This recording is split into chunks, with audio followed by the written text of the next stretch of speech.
Hello everyone, welcome back to my channel Learning with Pace. Class 12th Flamingo text book का ये है chapter number 6 and the chapter name is poets and pancakes written by Ashokamitran. Ashokamitran ने poets and pancakes लिखा था and इसमें poets का मतलब क्या है, पैनकेक्स का मतलब क्या है, ये आपको ध्यान देना है. देखो पोइट्स का मतलब है यहाँ पर script writers. Now who are the script writers? Those who writes stories. And stories जब बन जाती है उसके बाद फिल्म्स बनती हैं, right? So without script writer we can't even imagine to have a story. We can't even imagine to make a film. तो poets यहाँ पर क्या है? स्क्रिप्ट राइटर जो कहानियाँ लिखते हैं फिल्म्स के लिए. इसके अलावा जो लिरिसिस्ट्स होते हैं, जो गानों के लिए, सॉन्ग्स के लिए लिरिक्स लिखते हैं, उनके लिए भी पोइट्स वर्ड यहाँ इन्होंने यूज किया है अशोका मित्रन ने. पैनकेक्स का मतलब क्या है? ये एक मेकअप का ब्रांड नेम है, ठीक है. जैसे कि आपने बहुत सारे मेकअप के ब्रांड नेम सुने होंगे. लोरियल हो गया, मैक हो गया, मेबलिन हो गया.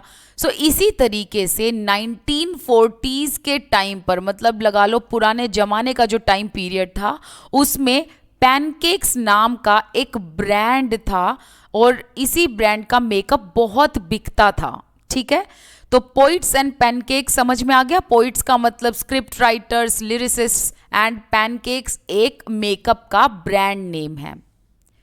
Ashoka Mitran was born in the year of 1931 and died in the year of 2007. He was a Tamil writer. Ashoka Mitran recounts का मतलब क्या होता है? Describe मतलब बताना या फिर telling a story और experience, ठीक है. सो अशोका मित्रन जो थे, इन्होंने क्या रिकाउंट किया? अपने एक्सपीरियंस को, राइट. इन्होंने अपने एक्सपीरियंस को डिस्क्राइब किया.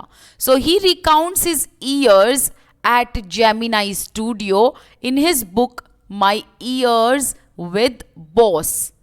तो यहाँ ये कहा गया कि अशोका मित्रन ने अपने एक्सपीरियंस के बारे में डिस्क्राइब किया अपनी एक बुक में. बुक का नाम था माई ईयर्स विद बॉस. एंड किस चीज़ का एक्सपीरियंस इन्होंने बताया? अपने काम का एंड जहाँ ये काम करते थे वहाँ पे रहने वाले लोगों का. तो जेमिनाई स्टूडियो एक जो है स्टूडियो नेम था. यहाँ पर जो है फिल्म्स वगैरह बनाई जाती थी, फिल्म्स प्रोड्यूस की जाती थी एंड जो आर्टिस्ट हैं, जो क्राउड है, जो एक्टर एक्ट्रेसेस हैं, उनका प्रॉपर मेकअप वेकअप किया जाता था. एंड इन्होंने ये देखा कि एक फिल्म बनाने के लिए बहुत सारे लोगों की ज़रूरत पड़ती है, चाहे वो स्क्रिप्ट राइटर ही क्यों ना हो, या फिर इसके अलावा कोई लिरिसिस्ट हो, या कोई प्रोड्यूसर हो, या फिर डायरेक्टर हो, एक्टर हो, एक्ट्रेसेस हो, या फिर इनफैक्ट कोई स्पॉट बॉय हो. इन सब लोगों के बिना एक मूवी नहीं बन सकती. ये सारा एक्सपीरियंस जो अशोका मित्रन ने जेमिनाई स्टूडियो में देखा, वही इन्होंने अपनी बुक में रिकाउंट किया, मतलब बताया, ठीक है. सो इसका एग्जैक्ट जो सिनोनिम बनेगा वो होगा to describe. Which talks of the influence, here influence means impact of movies on every aspect of life in India. इन्होंने इस बुक में ये भी बताया कि जेमिनाई स्टूडियो में जो मूवीज वगैरह बनती थी, जो मूवीज वगैरह प्रोड्यूस होती थी, या इंडियन जो फिल्म्स हैं, इनका लोगों पर, इंडियन पीपल पर किस तरीके का इम्पैक्ट रहा है. The Gemini studios located in Chennai. तो जेमिनाई स्टूडियो कहाँ लोकेटेड है? चेन्नई में. इट वॉज सेटअप इन 1940, मतलब 1940s की यहाँ बात हो रही है.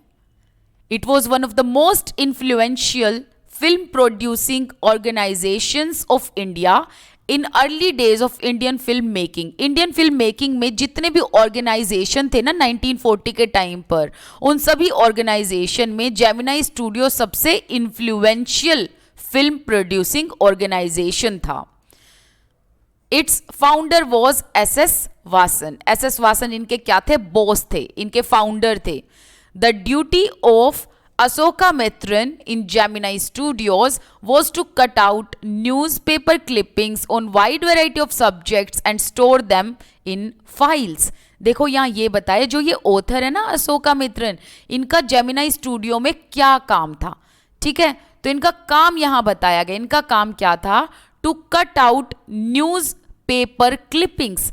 न्यूज़पेपर की क्लिपिंग्स को ये क्या करते थे, ऐसे कट कर करके उनको ना एक फाइल में कंपाइल करके फिर सेव करके रख दिया करते थे। Many of these had to be written out by hand. तो कई बार क्या होता था, न्यूज़पेपर क्लिपिंग्स को सेव करके रखते थे, मैगजीन्स की क्लिपिंग्स को सेव करके रखते थे अलग अलग सब्जेक्ट्स पर, एंड इसके अलावा कई बार ऐसे पेपर्स की कटिंग क्या करते थे जो कि हैंड रिटन थे। Although he performed an insignificant function, he was the most well informed of all the members of Gemini family. देखो वैसे इनका काम क्या था, न्यूज़पेपर कटिंग का, एंड उन कटिंग्स को इन्होंने सेव करके रखना था फाइल में, राइट।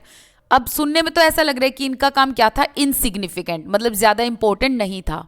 बट यहाँ ये बताया है कि अशोका मित्रन जो थे ना, वो भले ही उनका काम इनसिग्निफिकेंट लगता हो लोगों को, but he was the one जो कि सभी जेमिनाई फैमिली के मेंबर से वेल इन्फॉर्म्ड थे, मतलब ये सभी को अच्छे से जानते थे, उनके काम को जानते थे, उनके नेचर को जानते थे।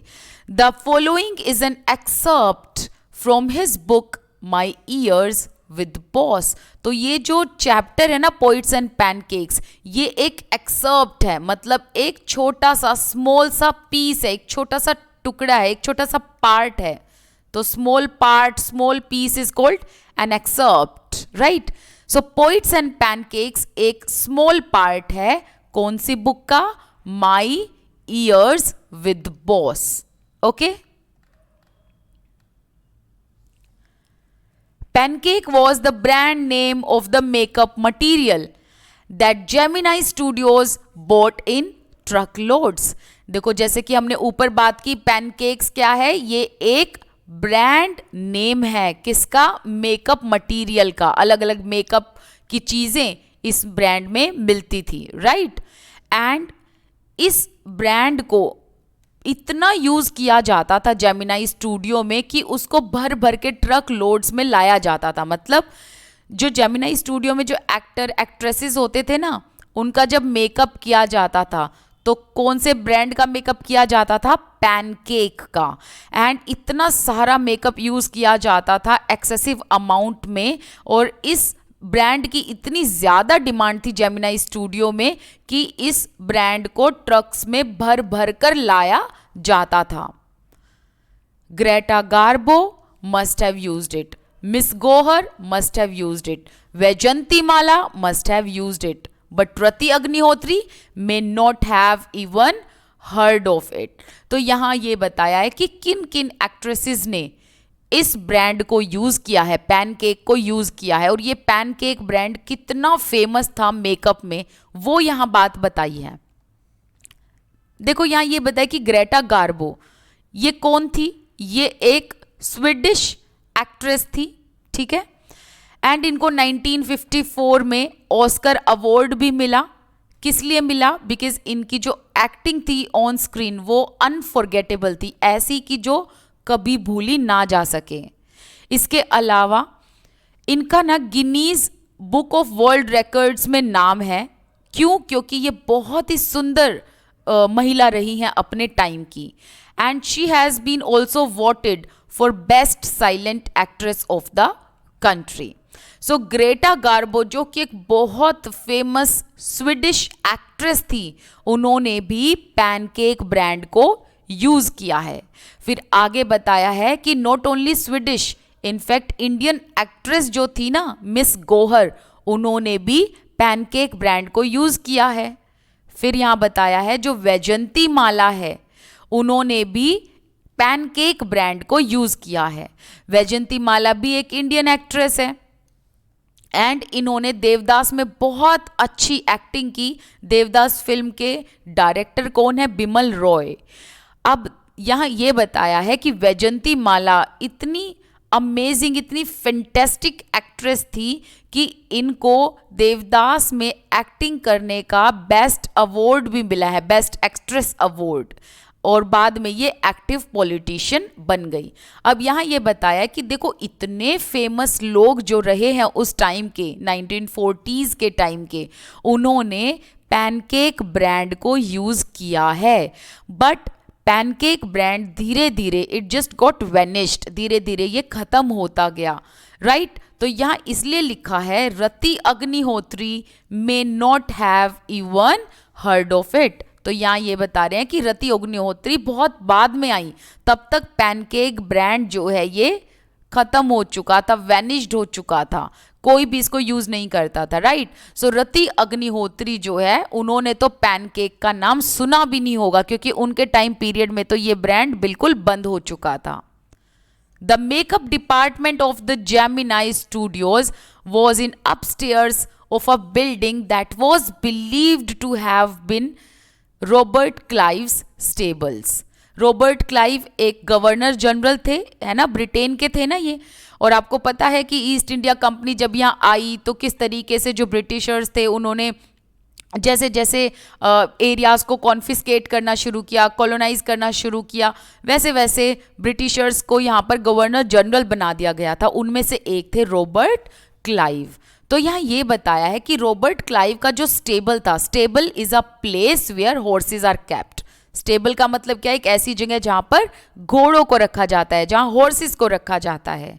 तो यहाँ ये बताया है कि जो रॉबर्ट क्लाइव का स्टेबल था ना, राइट, जो रॉबर्ट क्लाइव का स्टेबल था उसी जगह पर जेमिनी स्टूडियो था बेसिकली। मतलब जो प्लेस रॉबर्ट क्लाइव का स्टेबल था वहीं पर उसके फर्स्ट फ्लोर पर जो बिल्डिंग थी वो जेमिनी स्टूडियो की थी, ठीक है।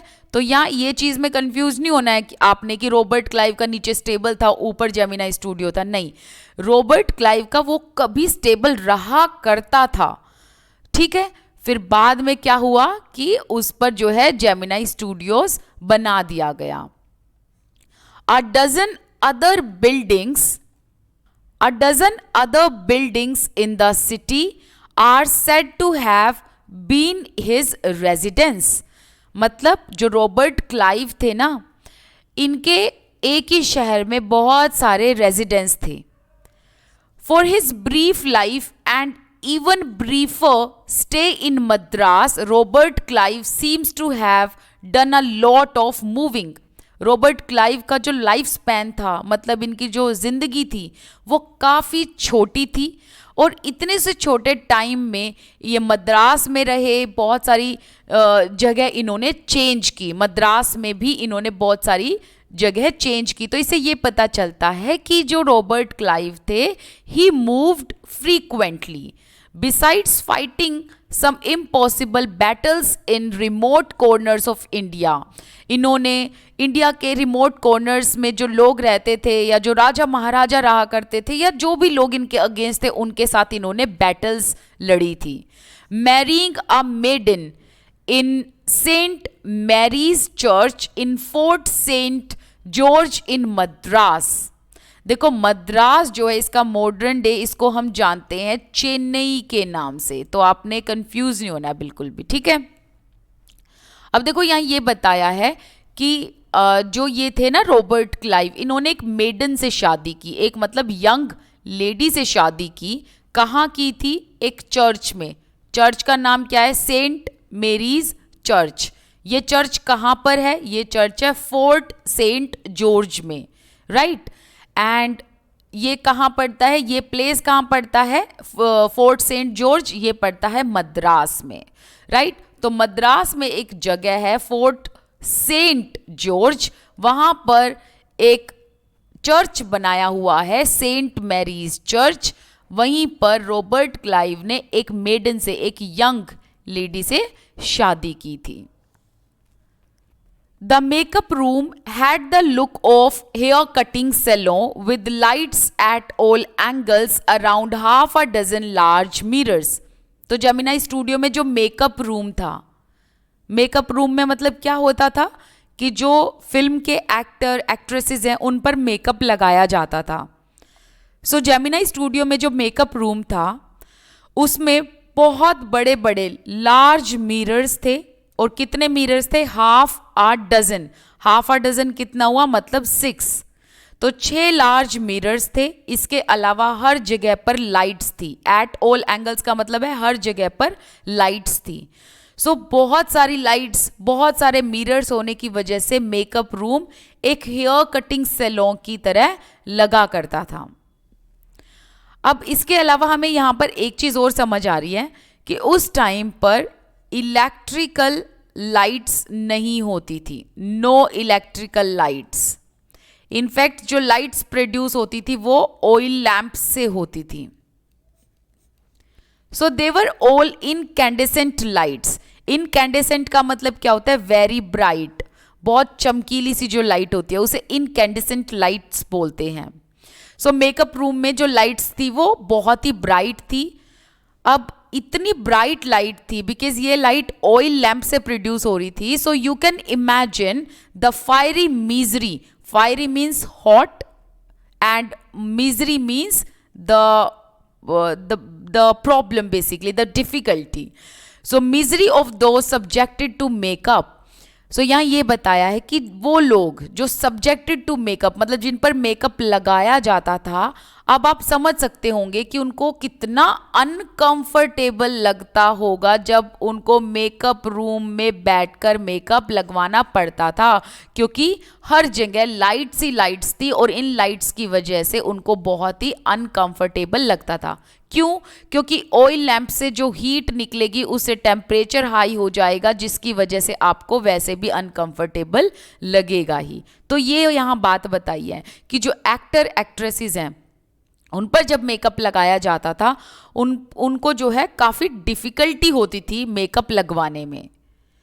The makeup department was first headed by a Bengali who became too big for studio and left.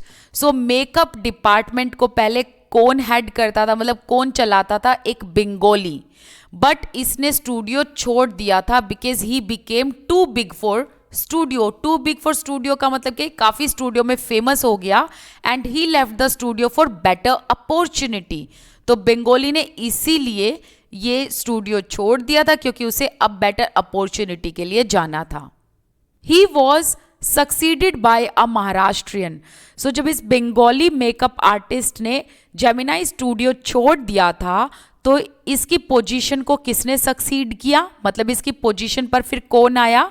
Maharashtrian, एक मेकअप आर्टिस्ट जो महाराष्ट्र से बिलोंग करता था। Who was assisted bye, assisted का मतलब क्या होता है? Help. So he was helped by many people. बहुत सारे लोगों ने इनकी हेल्प की मेकअप में। कौन कौन थे वो? धारवाड़, कर्नाटका। Dharwad is in Karnataka. सो कुछ लोग जो धारवाड़ कर्नाटका से थे, इसके अलावा कुछ लोग आंध्रा से थे, कुछ लोग जो थे वो इंडियन क्रिश्चियन थे मद्रास से, कुछ लोग थे जो एंग्लो बुर्मीज थे, मतलब जो इंग्लैंड एंड बुर्मा से थे। इसके अलावा Maharashtrian was assisted by some usual local Tamils, मतलब कुछ लोग थे जो लोकल तामिल्स थे, उन्होंने भी इस महाराष्ट्रियन की हेल्प की। अब हेल्प क्यों की जाती थी? क्योंकि जो ये जेमिनाई स्टूडियो था it was very big, very huge, और मेकअप रूम में बहुत सारे आर्टिस्ट होते थे, तो इसीलिए और इसके अलावा नॉट ओनली मेकअप आर्टिस्ट ज़्यादा होते थे, इनफैक्ट जिन पर मेकअप किया जाना होता था वो भी बहुत ज़्यादा होते थे। सो एक मेकअप आर्टिस्ट तो हो नहीं सकता, उसकी हेल्प के लिए और भी चाहिए होते हैं। तो ये जो महाराष्ट्रियन है ये मेकअप आर्टिस्ट में हेड था एंड इसको हेल्प करने वाले बहुत सारे अलग अलग जगह से बिलोंग करने वाले लोग भी थे।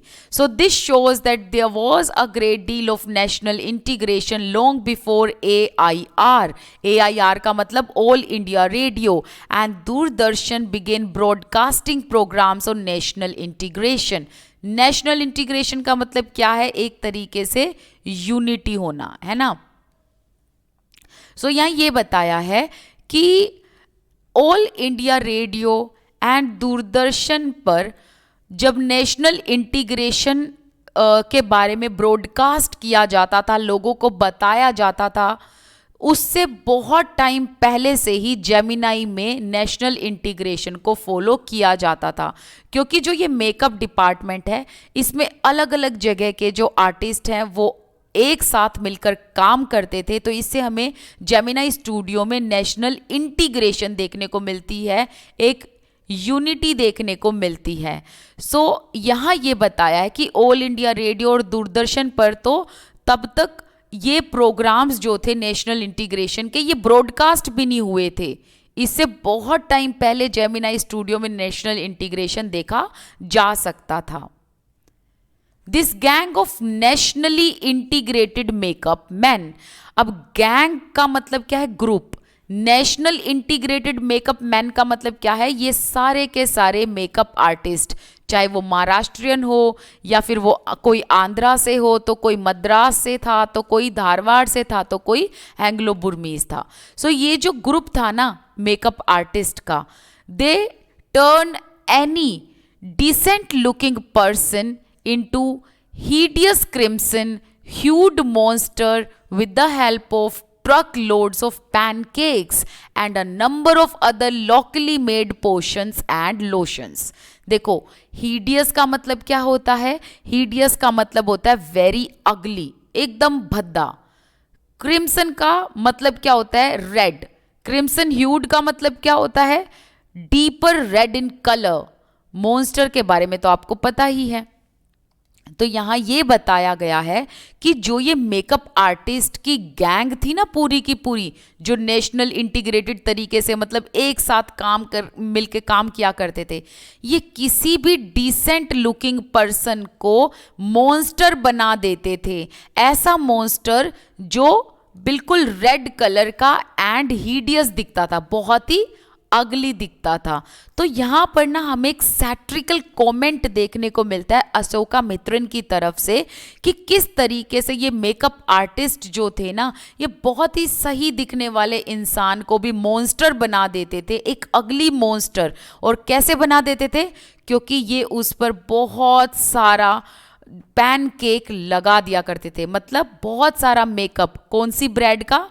पैनकेक ब्रांड का। एंड इसके अलावा जो लोकली मेड अदर ब्रांड्स थे जैसे कि पोशंस एंड लोशंस, अलग अलग मिक्सचर जो भी थे वो लगा दिया करते थे इनके फेस पर। और डिसेंट लुकिंग मैन एकदम रेड कलर का अगली मॉन्स्टर बन जाया करता था।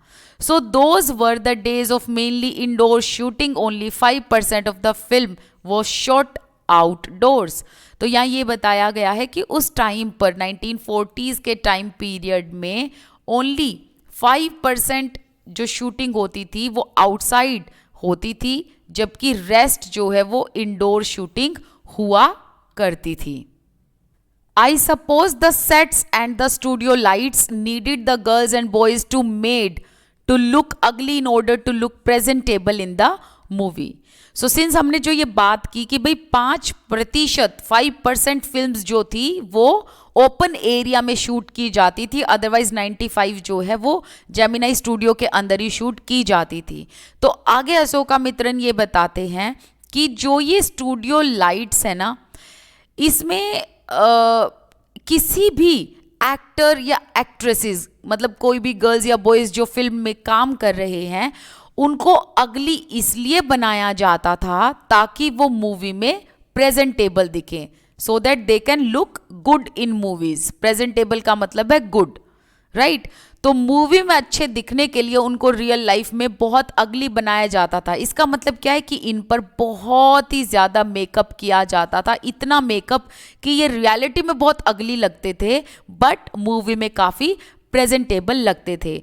सो here Ashoka Mitran is giving a remark that might be it was the prerequisite or the requirement to make all the girls and the boys who are working in the film to make them more ugly so that they can be presentable, they can look good in the movie. A strict hierarchy was maintained in the makeup department. Hierarchy का मतलब जानते हो ना आप क्या होता है? ये देखो, ऐसे होती है हायरार्की, राइट, जिसमें जो पावर है वो लेटरल नहीं होती है बल्कि पिरामिड में होती है। जैसे ऊपर बॉस होगा तो उसके नीचे कोई और होगा और उसके नीचे कोई और पावर होगी, ठीक है। तो जो यहाँ पर होता है ना वो बॉस होता है। जैसे कि आप अपने स्कूल की बात करते हैं, अभी तो आप स्कूल में, तो आप इस चीज़ से समझो, पहले कौन होती है, प्रिंसिपल होती है, फिर कौन होती है, वाइस प्रिंसिपल होती है, वाइस प्रिंसिपल के नीचे कौन होते हैं, कोऑर्डिनेटर्स होते हैं, और फिर होते हैं मैनेजमेंट एंड देन टीचर्स। सो कहने का मतलब है यही हायरार्की जो है ना वो कहाँ पर फॉलो की जाती थी, मेकअप डिपार्टमेंट में। तो हायरार्की कैसी थी, the chief makeup man made the chief actors and actresses look अगली। तो यहाँ ये बताया है कि जो चीफ मेकअप आर्टिस्ट थे, मतलब जो मेकअप आर्टिस्ट के जो बॉस थे, जो चीफ थे, वो मेन एक्टर एंड एक्ट्रेसेस को अगली बनाते थे, राइट। इसके अलावा जो सीनियर असिस्टेंट थे वो सेकंड हीरो या हीरोइन को अगली बनाते थे। सेकंड हीरो या हीरोइन का मतलब है जो सपोर्टिंग रोल के एक्टर और एक्ट्रेसेस हैं उनका मेकअप कौन किया करते थे, सीनियर असिस्टेंट। और जूनियर असिस्टेंट की बात करें तो वो कॉमेडियंस का मेकअप करते थे, so on and so fourth. तो यहाँ कहने का मतलब है, देखो हायरार्की कैसी थी, एक पिरामिड बना लो, ठीक है। तो फर्स्ट पे कौन आ गया, फर्स्ट पे आ गया जो चीफ मेकअप आर्टिस्ट थे। तो chief makeup artist main hero heroine का मेकअप करते थे। फिर इसके नीचे कौन थे, सीनियर असिस्टेंट मेकअप आर्टिस्ट, ये सपोर्टिंग रोल्स का मेकअप किया करते थे। फिर इनके नीचे कौन थे, इनके नीचे थे जूनियर असिस्टेंट मेकअप आर्टिस्ट, ये किनका करते थे मेकअप, कॉमेडियंस का करते थे, right. So in the same way इसी तरीके से हायरार्की फॉलो होती थी। The players who played the crowd were the responsibility of the office boy. तो यहां में ये समझ में आता है कि हायरार्की में सबसे नीचे कौन था, ऑफिस बॉय था। ये किसका मेकअप किया करता था, क्राउड का। सो क्राउड का मेकअप करने की रिस्पॉन्सिबिलिटी किसकी थी, ऑफिस बॉय की। ये बहुत इंपॉर्टेंट क्वेश्चन है, ऑफिस बॉय से रिलेटेड काफ़ी क्वेश्चंस एग्जाम में आते हैं, चाहे वो बोर्ड एग्जाम हो या फिर फर्स्ट और सेकंड टर्म वाले आपके एग्जाम हो। Even the makeup department of the Gemini studio had an office boy. अब यहाँ हमें एक चीज़ और समझने को मिलती है कि जेमिनाई स्टूडियो देखो कितना बड़ा होगा, इसका मेकअप डिपार्टमेंट कितना ह्यूज होगा कि मेकअप डिपार्टमेंट में ऑफिस बॉय भी रहा करते थे, है ना। ऑफिस बॉय होना इज अ बिग थिंग, तो ऑफिस बॉय भी हुआ करते थे। On the days when there was a crowd shooting you could see him mixing his paint in a giant vessel. तो जब भी अगर कोई क्राउड शूटिंग होनी थी जिसमें काफ़ी सारी भीड़ जमा होनी हो या बहुत सारे लोग शूटिंग के टाइम आने हो जिन्होंने फिल्म में रोल करना हो, तो जो क्राउड शूटिंग होती थी उस टाइम पर ऑफिस बॉय जो है वो जायंट वेसल में, मतलब बहुत बड़े वेसल में पेंट को मिक्स किया करता था। हेयर पेंट का मतलब क्या है, मेकअप, राइट। तो ये बहुत बड़े वेसल में मेकअप को मिक्स करता था। Why in giant vessel, because crowd पर बहुत सारा मेकअप लगना होता था, इसलिए बहुत बड़े एक मतलब एक वेसल या एक बर्तन लगा लो, उसमें जो है ये क्या करता था, पेंट को मिक्स किया करता था। And slapping it on the crowd players, और ये ऑफिस बॉय पेंट को मिक्स करके क्राउड प्लेयर्स के मुंह पर स्लैप किया करता था। स्लैप का मतलब यहाँ पर क्या है कि फटाफट से मेकअप कर दिया करता था। और स्लैप का मतलब एक यहाँ पर ये भी है कि मतलब जैसे वो पेंट पोतना होता है ना एक तरीके से, तो ऐसे ही मेकअप पोत दिया करता था, बहुत सारा मेकअप लगा दिया करता था। The idea was to close every pore on the surface of the face in the process of applying makeup. Makeup apply करने का मेन आइडिया क्या था, to close the pores on the surface of the face, मतलब face पर जो blemishes हैं, जो pores हैं, उनको कवर करने के लिए मेकअप लगाया जाता था। जो ये ऑफिस बॉय था ना, he was not exactly a boy, क्योंकि नाम है ना ऑफिस बॉय, तो शायद ऐसा लग रहा है सुनने में कि ये कोई लड़का रहा होगा, छोटी उम्र का यंग बॉय रहा होगा, बट नहीं, ही वॉजंट एग्जैक्टली अ बॉय। ये यंग बॉय नहीं था, in fact he was in his early 40s। Early 40s का मतलब जानते हो आप क्या हुआ? 40 से 45 के बीच का जो है ये एज था इसका। Having entered the studio years ago, ये जो ऑफिस बॉय था ना, एक्चुअली ये जेमिनाई स्टूडियो बहुत साल पहले आया था। क्यों आया था? Because he had the hope of becoming a star actor और top screen writer, director, lyrics writer. ये देखो कि ये जो ऑफिस बॉय था ये आज के टाइम पर तो क्राउड को मेकअप कर रहा है, हायरार्की में काफ़ी नीचे है, लेकिन ये जेमिनाई स्टूडियो बहुत टाइम पहले आया था, बिकॉज इसको क्या बनना था आगे जाकर? एक स्टार एक्टर बनना था। इसको ये होप थी कि कभी ना कभी ये स्टार एक्टर बन जाएगा, या ये टॉप लेवल का स्क्रीन राइटर बनेगा, या एक डायरेक्टर बनेगा, या एक लिरिक्स राइटर बन जाएगा। He was a bit of a poet, लेकिन इसमें कुछ कैरेक्टरिस्टिक्स पोइट की थी। ये एक तरीके का आप कह सकते हो, इसमें जो कवि के गुणवत्ता भी थी, कवि की कुछ इसकी कैरेक्टरिस्टिक्स भी इसमें देखने को मिलती थी। सो यहाँ पर हमारा ये जो पार्ट 1 है कंप्लीट होता है। आगे वाला चैप्टर इसी तरीके से हम पार्ट्स में कंप्लीट करेंगे, because this chapter is bit lengthy. Thank you so much for watching this video. You can follow me on Instagram and you can join my Telegram group as well. Thank you.